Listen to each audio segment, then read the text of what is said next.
They say the city never sleeps, but it also never listens. It doesn't care if you've had the worst day of your life or if you haven't spoken to another soul in weeks. The buildings stand tall and indifferent. The crowds move like currents, and sometimes you can feel utterly alone even when surrounded by millions. Elena used to think loneliness was just a state of mind, something you could shake off if you tried hard enough. But that was before she understood how it seeps into your bones, becomes a part of who you are, before she met him, before Shadow. Hey there, beautiful souls. Welcome to Heartbeat Narratives, your ultimate destination for all things romances, connection, and heartfelt stories. I'm thrilled to have you here, sharing this amazing journey of exploring love in all its beautiful, complex, and magical forms. Whether you're a hopeless romantic, someone searching for relationship insights, or just love diving into heartwarming content, you're exactly where you need to be. If you enjoy what you see, I'd be incredibly grateful if you could hit that subscribe button to stay connected with our Heartbeat Narratives community. Drop a like to show some love, support, and motivation. Share this video with someone who might need a little romance in their life. Your support means the world to me and helps us continue creating content that celebrates love, connection, and the beautiful stories that bring us together. Elena's therapist called it urban isolation syndrome. Not a real diagnosis, just her way of saying Elena was terrible at making friends in a city of 8 million people. Pathetic, right? Her small apartment felt emptier than usual tonight. 3 years in this city. 3 years of failed coffee dates, awkward networking events, and meetup groups where she always felt like she was wearing a name tag that read, "Doesn't belong here." Elena microwaved dinner for one and settled on her couch, scrolling through social media, watching others' lives unfold in curated squares of happiness. Her phone buzzed, a message from a colleague canceling plans for the 3rd time this month. "Surprise, surprise," she muttered to herself, trying to ignore the hollow feeling in her chest. The rain outside had intensified, pattering against her window in a melancholy rhythm. Elena glanced out, noticing movement under the flickering street lamp across from her building, the same shape she glimpsed earlier on her walk home. She didn't know what made her go back down. Curiosity? Boredom? Or maybe just a desperate hope that whatever was out there was feeling as lost as she was. Elena grabbed her umbrella and headed back outside. Under the street lamp, she discovered a medium-sized dog, soaking wet and shivering. Its coat was a rich brown, darkened by rain. When their eyes met, the dog's warm amber gaze was filled with caution, but also something like hope. "Hey there," Elena said softly. "You look as lonely as I feel." The dog took a tentative step toward her, then stopped, uncertain. "It's okay. I won't hurt you." She extended her hand slowly. After a moment's hesitation, the dog inched forward and sniffed her fingers. That moment, that was when everything changed, though Elena didn't know it yet. Back in her apartment, Elena laid out towels in the bathroom and gently dried the dog, who remained cautious but allowed her touch. "Just for tonight, okay?" she told him, not sure she was trying to convince the dog or herself. "Tomorrow we'll find out if someone's looking for you." The dog looked at her with those intense amber eyes, as if understanding. Elena told herself it was temporary. One night of shelter from the storm. She even made a little bed for him on the floor with old blankets, keeping a careful distance between them, both physically and emotionally.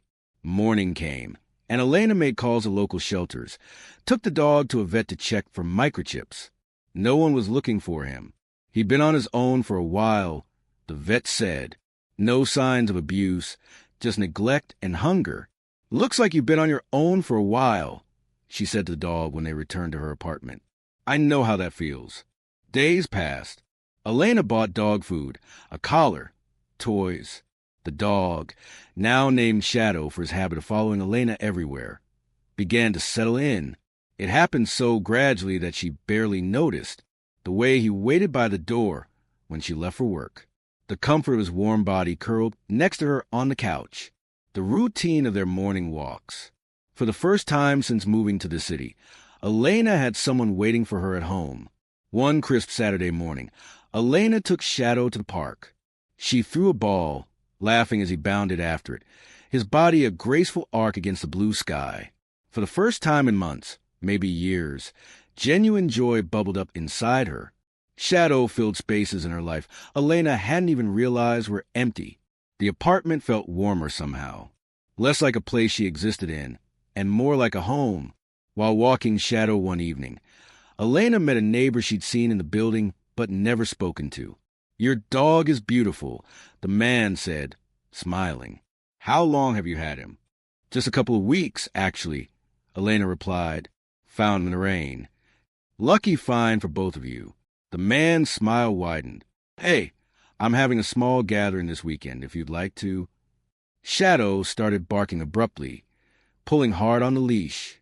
"Sorry," Elena said, embarrassed. "He's still adjusting. He gets anxious around new people. Maybe another time." As they walked away, Elena knelt beside Shadow. "What was that about, buddy?" "He was just being friendly."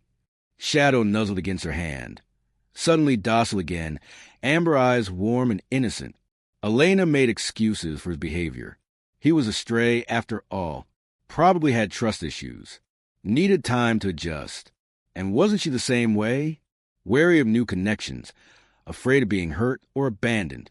That evening, Elena curled up reading, Shadow at her feet. Her phone rang. It was a friend she hadn't spoken to in weeks. "Megan, hi." Elena answered. "Sorry, I've been busy with... Well, I adopted a dog. His name is Shadow." As Elena talked, Shadow climbed onto the couch, laying his head in her lap. She automatically began stroking his fur. "Dinner tomorrow?" "I'd love to, but..." Elena glanced down at Shadow. "I'm not sure about leaving Shadow alone yet. He gets anxious." Elena didn't see it then, how her world was slowly shrinking to the size of her apartment.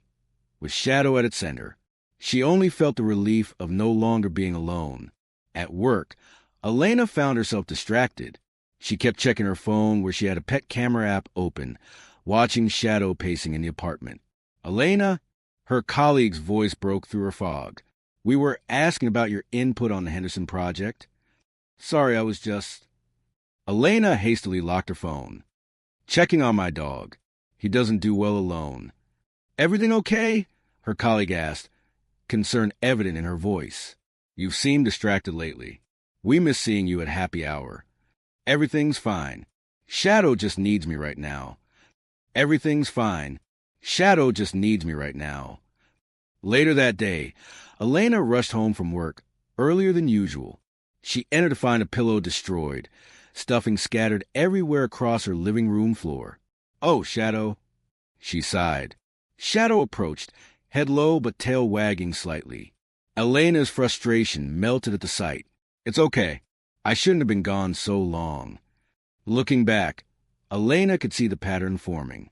The canceled plans, the excuses, the way she started structuring her entire life around Shadow's needs and anxieties. When Megan called to invite her to a girls' night out, Elena's first thought was a Shadow. "Girls' night? I don't know, Megan. Shadow's been really clingy lately." "Elena, you've canceled on us 4 times now." Megan's voice carried a note of frustration. "We're worried about you. It's like you've disappeared since you got that dog." "That's not fair. He needs me." "And what about what you need? When's the last time you did anything for yourself?" Elena glanced at Shadow, who watched her intently from across the room, amber eyes never leaving her face. "I've got to go, Megan. We'll catch up soon, I promise." She hung up, feeling a mix of guilt and resentment. That night, she sat at her laptop, scrolling through a dating app. Maybe Megan was right. She needed to get out more. Shadow jumped up beside her, nuzzling her hand away from the mouse. "Just a few minutes, buddy. I'm not ignoring you." Shadow whined, becoming more insistent until Elena finally closed the laptop with a sigh. She did try dating. There was this one guy, Michael, smart, funny, seemed genuinely interested in her. They had coffee twice. The third time, Elena invited him to her place. Michael sat somewhat awkwardly on Elena's couch. Shadow positioned himself between them, growling softly whenever Michael moved closer to Elena. "Has he always been this protective?" Michael asked, discomfort evident in his voice. "He's just not used to having people over," Elena assured him. He'll warm up to you. Shadow continued growling. When Michael reached for Elena's hand, Shadow barked sharply, causing Michael to jump. The evening ended early. Michael never called again, and somehow Elena felt relieved, as if Shadow had saved her from making a mistake. Elena told herself she was happy. That Shadow was all the companionship she needed, and for a while, she almost believed it. Elena's boss called her into a meeting one Tuesday morning. Her stomach knotted with anxiety. Had her recent distraction at work been noticed? "I've got some exciting news," her boss said, smiling. "That writing fellowship in Paris you applied for last year? They had a last-minute opening, and they want you." Elena's face lit up with genuine excitement for the first time in months. "Paris? For real? When would it start?" "That's the catch. They need someone next month. It's short notice, but it's a once-in-a-lifetime opportunity." Elena returned home, bursting with excitement. Shadow greeted her enthusiastically, but she was too distracted to notice his usual neediness. "Shadow, you won't believe what happened." Elena knelt to pet him, her words tumbling out. "Remember that fellowship I told you about? The one in Paris?" She moved around the apartment, pulling out her passport, making lists. Shadow followed her anxiously, pressing against her legs whenever she stopped moving. For the first time in months, Elena felt like herself again, like the person she was before the loneliness, before Shadow. Someone with dreams and ambitions beyond the walls of her apartment. On the phone with the program coordinator, reality began to set in. "Pet-friendly housing? No, I understand. Yes, it would just be for 6 months." As she talked, Shadow began chewing on the corner of her notebook where she'd been making plans. "Shadow, stop that." Elena covered the phone with her hand, shooting him a stern look. Later that night, Elena researched pet transport to Europe on her laptop. Shadow paced anxiously, whining. "It's going to be okay, buddy," she assured him, though doubt had begun to creep in. "We'll figure something out." Elena fell asleep on the couch amid her research. Morning revealed destruction, her passport chewed beyond recognition, papers scattered and torn. "Shadow, what have you done?" Elena stared in horror at the damage. Shadow cowered in the corner, but there was something almost calculating in his posture, something that didn't match his submissive stance. Elena should have seen it then, the way he seemed to understand exactly what was happening, what she was planning, the way he specifically targeted her passport, her acceptance letter, as if he knew what they represented. At the passport office, stress radiated from every pore of Elena's body. "Expedited processing still takes at least 3 weeks, the clerk informed her, unmoved by her distress. "But I'm supposed to leave in 4. Elena's phone rang. It was Megan. "So you're really going to Paris?" Megan's voice bubbled with excitement. "Elena, that's amazing." There have been some complications. Elena hesitated. "Let me guess, Shadow?" It's not his fault. He doesn't understand what's happening. Or maybe he understands perfectly. Megan's voice grew serious. "Elena, listen to yourself. You're putting your entire future on hold for a dog. You don't understand." "No, I think I do. And I think deep down you do too." When Elena returned home, she found more destruction.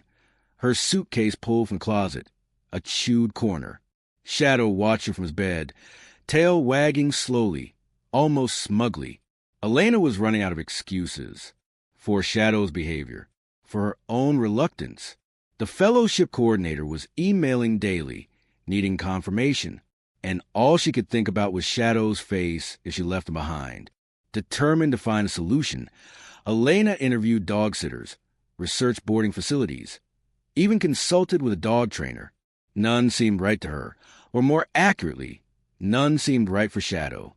His attachment issues are severe, the dog trainer told her after observing Shadow for an hour. It's going to take consistent work to help him be comfortable with separation. But I don't have time for consistent work, Elena said, frustration evident in her voice. I'm supposed to leave in 3 weeks. The trainer's expression softened with sympathy. Then you may have some difficult decisions to make. Later that week, Elena sat alone in a coffee shop, looking exhausted. The Paris fellowship deadline had come and gone. She'd asked for an extension, citing personal complications. A man approached her table, tall, with kind eyes and a gentle presence. "Is this seat taken?" he asked. Elena shook her head. They began talking, and for the first time in months, she found herself engaged in conversation with someone other than Shadow or her co-workers. His name was Lucas. He was different from the other men she'd met recently. Patient, understanding. When she told him about Shadow, he didn't dismiss her concerns or judge her for them. "My sister's a vet," Lucas mentioned when they walked in the park a few days later, Shadow on leash between them. Shadow was watchful but not overtly hostile toward Lucas, which Elena took as a positive sign. She specializes in behavioral issues. Maybe she could help. "You'd do that for me?" Elena asked, surprised. "We barely know each other." Lucas smiled. "I'd like to change that." For a few weeks, Elena believed it might work, that she could have both a relationship with Lucas and her bond with Shadow. She even started to reconsider the fellowship, thinking maybe this was a sign she should stay. But as Lucas became a more frequent visitor to her apartment, Shadow's behavior began to change. When Lucas and Elena had dinner at her place, Shadow lay nearby, watching intently. When Lucas moved to the couch and put his arm around Elena, Shadow wedged himself between them. "I'm starting to feel like the third wheel here," Lucas joked, but Elena could hear the strain in his voice. Elena laughed it off, but tension was building. Shadow's behavior worsened, growling when Lucas entered the room, accidentally tripping him, destroying his left-behind jacket. "He's never been this bad before," Elena said desperately one night after Shadow had growled continuously throughout dinner. "I don't understand what's happening." "I think you do understand, Elena." Lucas's patience was clearly running thin. "You just don't want to admit it." "What's that supposed to mean?" "It means Shadow doesn't want to share you. With me, with Paris, with anything. And you're letting him call the shots." The argument escalated until Lucas stormed out, frustration and hurt etched on his face. Elena collapsed on the couch, crying. Shadow approached, nuzzling against her as if comforting her. "Are you happy now?" Elena asked through her tears. "He's gone." Shadow settled beside her, contentment radiating from him as he rested his head on her lap. Elena called the fellowship coordinator the next day and declined the position, told herself there would be other opportunities, that Shadow needed her more right now, that she was making the right choice. Time passed. Elena's apartment took on a different feel. The curtains were often drawn. Fewer plants adorned the windowsills. Fewer calls came in. Her work suffered. Her boss expressed concern about missed deadlines and diminished quality. "This isn't like you, Elena," he said during a performance review. "The quality of your work has dropped considerably." "I'm sorry," Elena replied, not meeting his eyes. "I've had a lot on my mind lately." "Is this about the fellowship? Because there might be another opportunity next year." "No, it's not that." Elena cut him off quickly. "I'm fine where I am." At the urging of a worried Megan, Elena started seeing a therapist again. "It sounds like your relationship with Shadow has become codependent," the therapist observed after hearing Elena's story. "You're both enabling each other's worst instincts, his possessiveness, your isolation." "He needs me," Elena said defensively. "No one else would understand him the way I do." "What about what you need, Elena? What about the life you were building before?" The question haunted Elena as she walked home from her session. Lost in thought, she nearly collided with a man at her building's entrance. "Elena, right? From 4B. The man smiled apologetically. "That's me. Sorry, I was distracted." "No worries. I'm Robert from 3F. Hey, I've been meaning to ask. I've seen you with your dog. I have one too. Maybe they could play together sometime." Elena hesitated, then surprisingly agreed. They met at a nearby dog park the following weekend. Robert's dog was friendly and well-adjusted. Shadow was tense but manageable, more focused on staying close to Elena than interacting with the other dog. Robert was unexpected. He understood dogs, understood Shadow in a way others hadn't. For the first time, Elena felt like maybe there was hope that Shadow could learn to accept someone else in their lives. Over the next month, Elena and Robert's relationship developed slowly. Shadow tolerated Robert's dog, but remained wary of Robert himself. Still, it seemed like progress compared to the disaster with Lucas. Elena started to believe in possibilities again, that maybe she didn't have to choose between Shadow and everything else. Robert was patient, willing to take things at Shadow's pace. 2 months into their relationship, Robert suggested a weekend trip, their first overnight away together. Elena was nervous about leaving Shadow with a sitter. "I've never left him overnight before," she confessed, anxiety written across her face. "It might be good for both of you," Robert suggested gently. A little healthy separation. The day before the trip, Elena was packing while Shadow watched with growing agitation. When Robert arrived to help and Elena went to answer the door, Shadow destroyed her pack bag, tearing through the fabric and dragging her clothes across the floor. "Shadow, no!" Elena cried when she returned to see the damage. Shadow barked aggressively at Robert, more threatening than she'd ever seen him. "Elena, this isn't normal behavior," Robert said, concern evident in his voice. "He needs professional help." "He's just anxious about me leaving," Elena said defensively, gathering her scattered belongings. "No, this is beyond anxiety. This is controlling behavior, and you're making excuses for it." The argument escalated until Robert delivered an ultimatum that struck Elena to her core. "I care about you, Elena, but I can't compete with Shadow for your life. Either you get him the help he needs, or this relationship isn't going to work." After Robert left, Elena sat alone among her torn belongings, the reality of her situation finally sinking in. It hit her then, what she'd become. How small her world had grown. How she'd given up dreams, friendships, relationships, all to avoid disrupting the fragile balance Shadow and I created. And worst of all, neither of us was truly happy. The following week, Elena visited a therapist specializing in animal behavior. Some dogs, especially those with trauma backgrounds, can develop unhealthy attachment patterns, the behaviors explained after observing Shadow's interactions. Shadow sees you as his entire world, and that's not healthy for either of you. "So what do I do?" Elena asked, dreading the answer she suspected was coming. In severe cases like this, sometimes rehoming is the kindest option, finding a situation better suited to his needs. Perhaps a quieter environment, maybe even a rural setting with fewer triggers. The thought of giving Shadow up felt like tearing out a part of herself. He had been her companion through the darkest of her loneliness. How could she abandon him? That night, Elena sat on her couch, watching Shadow sleep peacefully at her feet. Her phone rang. It was Megan. "I don't know what to do, Megan," Elena said, her voice breaking. The thought of giving him up. "It's not about giving up, Elena," Megan replied gently. "It's about doing what's best for both of you. You said yourself the specialist thinks he'd do better in a different environment. But what if he thinks I abandon him? What if he doesn't understand? Sometimes love means making the hardest choice." Through Robert, Elena learned about a family moving to the countryside who were experienced dog owners looking to adopt. They arranged to meet at a neutral location, a quiet park where Shadow had always been comfortable. They were kind, patient. They had acres of land where Shadow could run, no city noises to trigger his anxiety. Their teenage daughter fell in love with him instantly, and Shadow seemed curious about them in a way he never was with others, particularly the daughter, who shared his playful energy. The day of separation arrived too quickly. Elena packed Shadow's toys, his bed, his favorite blanket, all scented with the home they'd shared. "This is for the best, buddy," Elena told him through tears as she knelt beside him.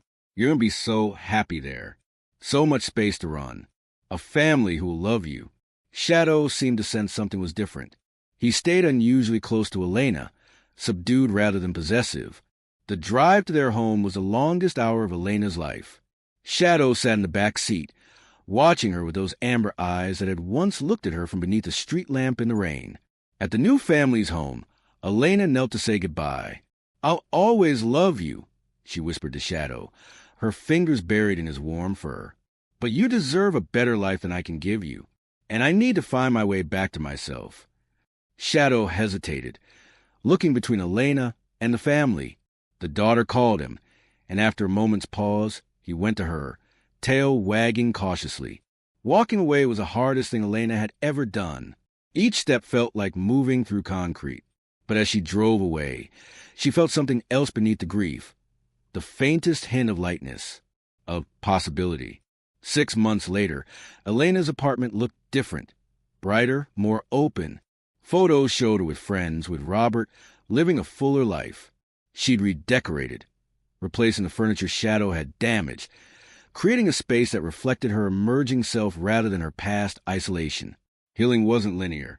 There were nights Elena cried herself to sleep, reaching for a warmth that was no longer there. Days she questioned whether she'd made an unforgivable mistake. But slowly, she began to rebuild. One mild spring day, Elena and Robert walked together in the park, where she used to take Shadow. Any word from them? Robert asked, his hand warm in hers. They send photos every few weeks. He's doing really well, Elena replied. Loves chasing squirrels on their property. And how are you doing? Robert's question was gentle, without pressure. Better, Elena said thoughtfully. Still miss him, but I know it was right. For both of us. At work, Elena was excelling again. A certificate on her wall showed she'd been accepted to a writing program. Not Paris, but something local that still honored her dreams. She'd resumed friendships, started a book club, even mentored a new hire at her office. Elena realized that what happened with Shadow wasn't just about him. It was about her, too. About how desperate she'd been for connection, how willing she was to shrink her world to maintain it. Shadow wasn't the problem. He was just responding to the energy she gave him. One Saturday in late spring, Elena made the 2-hour drive to visit Shadow at his new home. She'd been delaying this moment, both yearning for it and dreading it. She watched from a distance as he played with the family's daughter, running freely across a wide field, his body strong and his movements joyful. The first visit was harder than she expected. She thought he might run to her, might somehow show he missed her as much as she missed him. Instead, he seemed content, at peace in a way he never had been in the city with her. Shadow finally noticed Elena. He approached cautiously, sniffed her hand, then allowed her to pet him. There was recognition, but also a new calmness. You're happy here, aren't you?